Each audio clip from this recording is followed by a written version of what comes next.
And so let's welcome Mark LeBusque to the show. Mark, it's so good to have you here. Thanks for having me on, Joan. I enjoy your podcast and I'm looking forward to being involved with this process. Thank you. Well, I can tell you it is such an honor because I've been following you on LinkedIn. You've done some amazing videos and you're so real and honest, and everything about you is all to do with being human, yes? So how about, before we start your entire story, let's find out a little bit about you, Mark LeBusque, as a little boy, and what were your early career aspirations? I think my earliest memory of my career aspirations, Jane, was to be a football player, like in the AFL. And I remember kicking a plastic football around the backyard with my dad. And I think at the time, hoping I was going to end up playing for a club called Fitzroy, which is now no longer in the AFL. But yeah, I think a footballer was the big thing for me early on. It's quite a macho boy thing, isn't it? And so what happened then? Because when you started your career, I've looked on LinkedIn, I've been stalking you very, in detail, and you've had a really interesting career path, very heavily focused on logistics. Yes, I have. And look, and even before that, I actually trained as a school teacher. So I was qualified as a primary school teacher for teaching 5 to 11-year-old kids. And that was really driven by fantastic role models at school, pushing me down that pathway. But I only lasted a year teaching because I struggled with the staff room and the politics in the staff room as like a 22-year-old young male in a room. And I found it really hard to cope with that. So I pushed down the pathway of the logistics business, and mainly because it's not what you know, it's who you know. And my cousin had a job working for TNT, and he was able to secure me a position with them, driving trucks and loading planes in their depot in Adelaide. Mm-hmm. And how did you enjoy that? That was a big change from teaching. It was a massive change from teaching. Look, I think at the time for me, I grew up in Mildura on the Murray River, and I was looking to get out of Mildura and into something a bit bigger. So I think it was exciting times, and for me to work on the afternoon shift. So I started at about 2 p.m. and finished around about midnight. I think there was just excitement for me to do something different, and I guess to learn quite a blue collar way. When I think I was sort of resigned myself to the fact I'd be a white collar worker. The blue collar thing was very exciting for me. So interesting. But then you spent a really long career with Australia Post, and you were in business development, you're in sales, you were managing products, you got into human resources. So, I mean, that's really quite an eclectic career journey. How did that happen? So how did you move out of, from teaching young children to working in a blue collar environment to getting into the corporate environment? How did that happen? I think it happened because I think from an early age, as I can recall, I found it very hard to stay interested in one particular activity, whether it was sport at the time. And then I think that happened in my career. And I remember even early days in my career, very much thinking that there wasn't such thing as a job for life. And, I'm a bit of a curious soul. So I did a bit of logistics, and then the system starts to pick you up and says, hey, we now want you to go into customer service, and then into sales, and then into some management roles. So I think I sort of went with the flow, and obviously you get promoted, you get rewarded for that as well. So I was happy to move around because I found after about 2 to 3 years that I started to feel a bit bored. It sounds like you kind of were dancing in the moment, and opportunities presented themselves to you in a way rather than you seeking them out. Is that what happened? Yeah, pretty much so. I still have this little story in my mind that I'm just in the right place at the right time. And there's been a series of lucky events for me over my life that have landed me a promotion or even into what I do today. So I think there's a little bit of right place at the right time. And there's also, I think, sprinkled with you make your own luck in your career. And one thing I'm really, really big on today, Jane, is that you need to drive that career. Because you can't leave it in the hands of others, and moving around is not a bad thing and shouldn't be frowned upon. Yeah, I 100% agree. You know, don't leave your career in the hands of others, because I work with so many people who are going through career transition as well. And so often people think, oh, you know, my manager didn't notice what I did, or, you know, I didn't get that promotion. No one tapped me on the shoulder for it. And I'm thinking, well, actually, you have to take the bull by the horns. You need to promote yourself.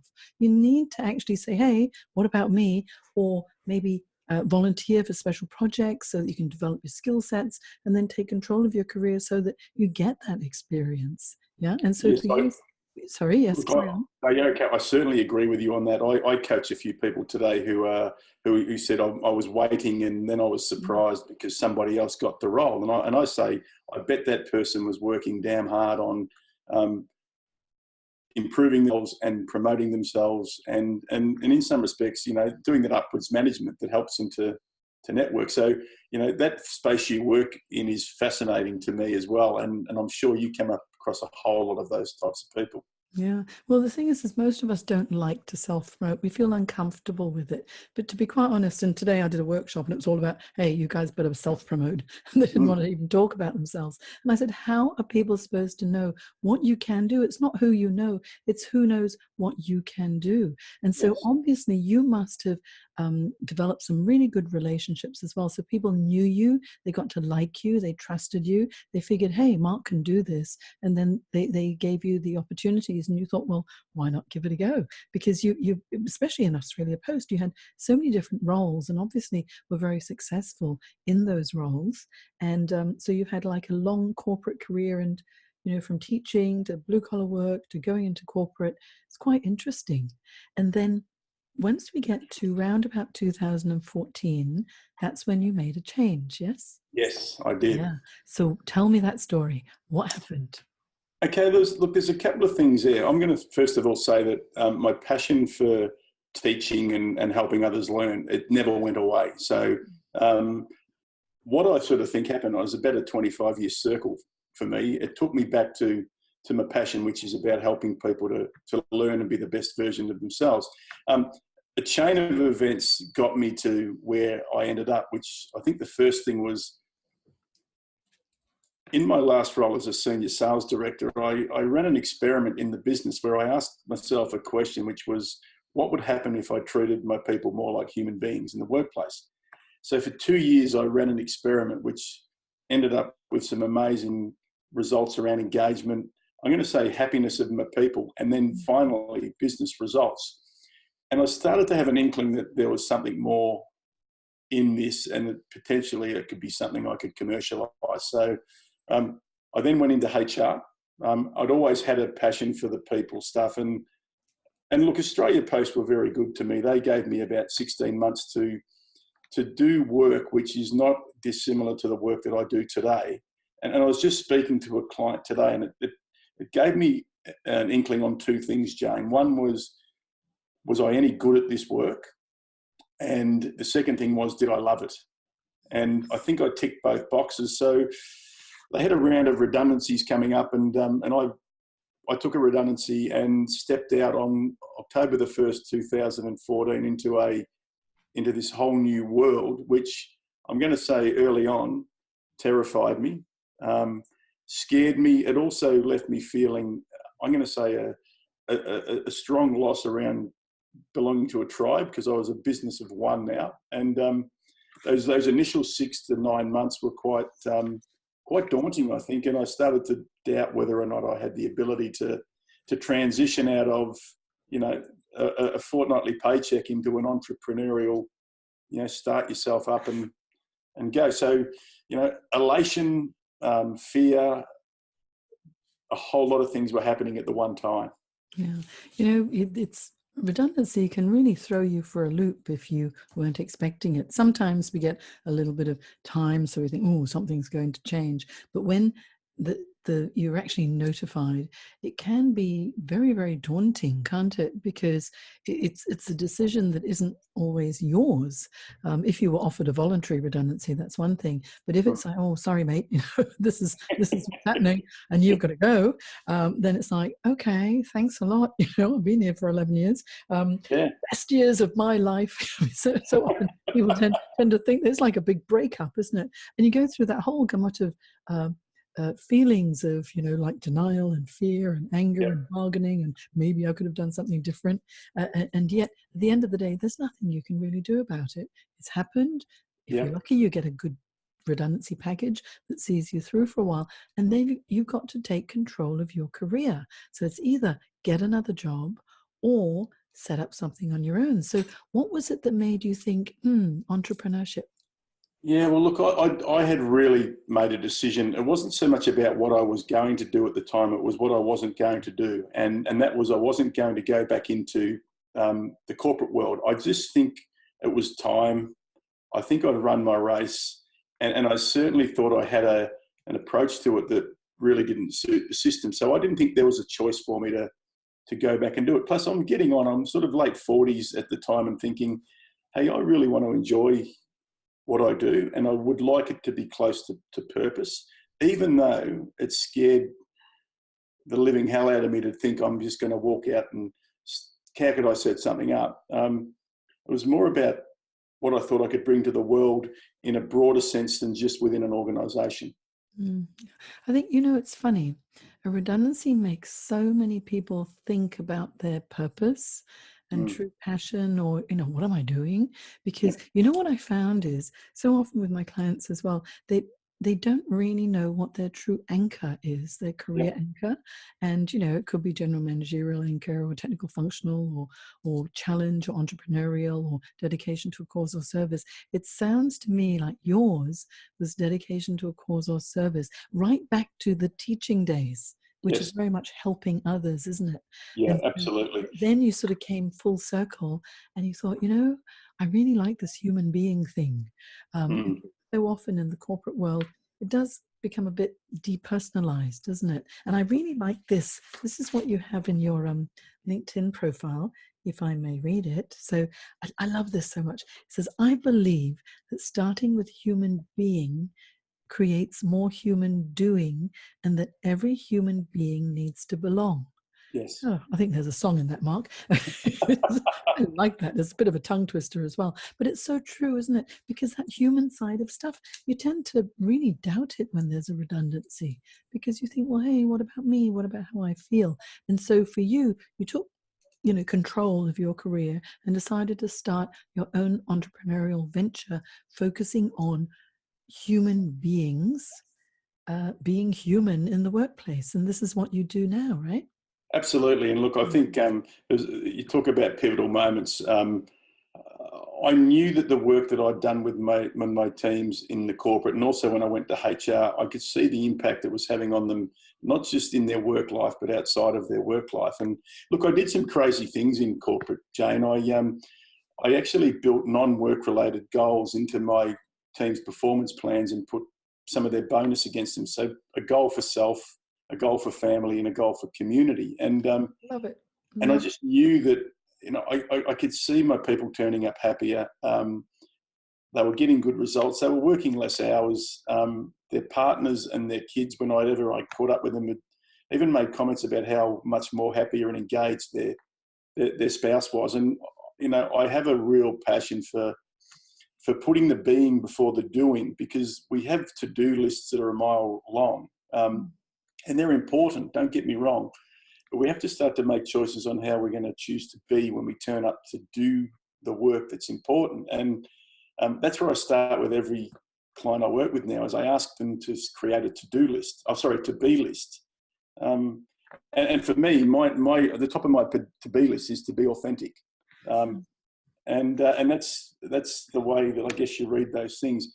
The other pivotal moment, my work is based around belonging. You mentioned that word belonging and I did a video on this, and I really enjoyed your podcast last week, your interview about suicide prevention, because I lost my dad 16 years ago to suicide, and because he had 2 attempts, he had an opportunity to leave us a letter in between. And he said that he didn't feel like he belonged anymore. And my business today is driven around 4 words, which are making every human belong. So when you said to me before about being clear on purpose, it makes work so much easier to do when you are very, very clear about why you do what you do. And I think that's something for your listeners to think about in transition is don't quickly jump to the next thing. Spend the time like I did for a good 6 months in just asking myself a question, why? I think that was really important. Yeah, I mean, such a moving story, and I'm so sorry to hear about your father, because that was such a tough time, because sometimes you can be in a really dark place and you just don't see what light there can be. Yeah. And so that's obviously really shaped the way that you view the world as well. And you want to make such a difference. And integrating, and this is what you're doing, you're integrating life, real life, with work as well, because our career and our lives, it all intertwines, doesn't it? And everyone tries to find work-life balance as if it's, like, here's work, here's life, and that's what we do. But what you want is harmony, because if you can combine both, and when it comes to entrepreneurship, it's so much easier to do it, I think, than in a work environment. Like for myself, I mean, obviously, you're a coach, you're a consultant, I'm a coach, I'm a consultant, and I work the way I want to work. I work with the people I want to work with. I don't want to work with someone I don't want to work with. I don't work with them. And it's nice to be able to have that choice and still to be able to make a living, because we still got to eat, right? But to do something where you feel like, today I'm going to do something really good for people. It just makes such a difference. And I think that's where the coaching, it's really important. And your career anchor must be dedication to a cause or service, because you're making a difference because of those early experiences that you have that moved you so deeply, and making every human being belong. That's all we want, isn't it? To feel a sense of belonging. And I think that's the missing ingredient in the workplace at the moment is we've become very good at turning simplicity into complexity. And if we go back to the simple basic needs of connection, belonging, safety, some of those things like that, and just be practical about it, things change really, really quickly. But again, we work in a system that has been anchoring us to technical proficiency and a promotion based upon being technically good for 100 years. So it's not going to change quickly, but, one human at a time, one team at a time. That's where I look at it, as I say, what have I done today to get someone to be curious about what it's like to put being before doing. And so how do you actually work in your business? How if someone wanted to work with you, what do they do? How do they engage you, and what do you provide? Yeah, there's a couple of things there. I think the thing where people dip their toe in the water is I run a public program called the Human Manager, which is a 2-day program very much based around day one.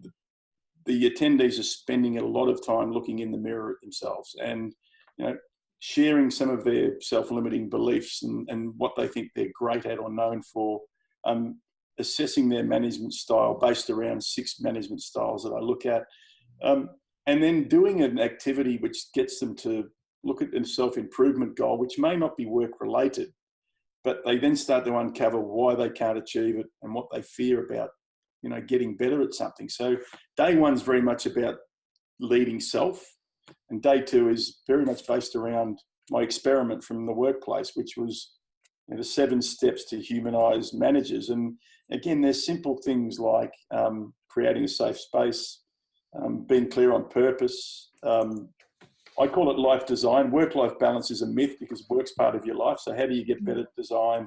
Coaching, a bit of career development. And look, after 2 days, people start to realise that, we don't need all of the fancy stuff that we have today. We just need to get back to what it is to be connected. There's no agenda there's no pre-work. There's no PowerPoint slides. There's 12 humans in the room having a conversation for 2 days and connecting. So that's the first thing. Secondly, I have a book that came out last year called Being Human, which is sold in 17 countries now, which I'm really quite proud of. And that just has that's really got the secret sauce in that around here's what you need to do to take some of the robot out of your style and put more human back in. And they're the main things. I also do something which is a little bit novel called Provoking with Purpose, where I work with dysfunctional teams who deny they're dysfunctional. And I simply help them to point out the things they're doing in the room that are not helpful for them, such as rolling their eyes when other people are talking and, you know, cutting each other off and all those things we see in workplaces. So that's pretty much my work. A bit of speaking, some coaching. I'm actually off to the Hunter Valley tomorrow to do some work with Brown Brothers at their conference and just the keynote there. So I enjoy that as well, but very much human-centered work. Oh, I mean, it's such important work as well. And the way you express it is so humble, but you're obviously changing lives, Mark. And so this book, which is called Being Human, Why Robots Are Not the Answer to Business Success. What a great title for a book. Thank you. And so now we can find this where? Well, you can find that on my website, which is www.marklebusque.com. One of the things, and it's also on Amazon, but you'll find it in both places. The ones bought in Australia, I personally sign them all. I think it's a human thing to do. So you can find it there on my website. Yeah, look, it's done quite well. The thing I like best, Jane, is the little emails I get back from someone who said, hey, I tried that thing and it really worked. And I think, you know, that's important to me to hear that people are using the practical common sense things to become better human managers. Yeah, I think what you're doing is you're really bringing that human side back into the corporate world, because so often, you know, right now everything is being automated. So many things are being automated, outsourced, offshored, and it's almost like, well, hey, what about me? Yeah. I'm just a person trying to make a living, and I want to enjoy being with, you know, nice people, you know, on a day-to-day basis. And yeah, I mean, the workplace has become a little bit dehumanized in a way. And so you're bringing that back and making people realize how important it is to communicate genuinely, to be authentic in everything that they do as well. So thank you. I think you're really bringing a lot of value to so many people in the workplace, and also outside of work as well, which is amazing. And so people can find you at your website, which is marklebusque.com. And I'll have all of these on my show notes at janejacksoncoach.com. But you also have a Facebook group that people can join and get support from you, right? Yeah, absolutely. Look, I really encourage people who join it to actually contribute to it as well. Like I like to put up my videos and things that I'm up to and clients I'm working with. But I reckon the power of it comes from when others share their own experiences and stories about it. So my Facebook group is called The Human Manager, in brackets, People Before Profit. And yeah, I'd really encourage anyone to come along and join that and be part of a really, I think, human group. Yeah, and I just joined it today too, so you can expect to see my name popping up all the time, because I've got plenty to say. Excellent. I look forward to it. which will be so good. Well, Mark, thank you so much for your time this evening and telling us a little bit about you and sharing your story. We really appreciate it. And I hope to have you back again, and you can tell us a little bit more in depth about the programs that you provide to everybody as well.